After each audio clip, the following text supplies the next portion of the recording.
How to download and install OBS Studio in PC. Hello everyone, and let's get started. In order to download this, you have to open your browser and search for obsproject.com. Doing this, you'll open its official website. You have three options, which is for Windows, Mac OS or Linux. Tap on the first option, which is Windows, which will download a zip file or a .exe file on your Windows. Once that is done, you can check from the download button. After that, tap on the exe file or the installer. After that, you will be asked for permission. Tap on yes. Then after, the download and install will start. Tap on next and keep on tapping next button. Choose the location and tap on install.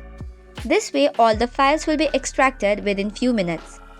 Once the setup is complete, tap on finish, and now you can use your OBS Studio on your desktop by just tapping on its icon.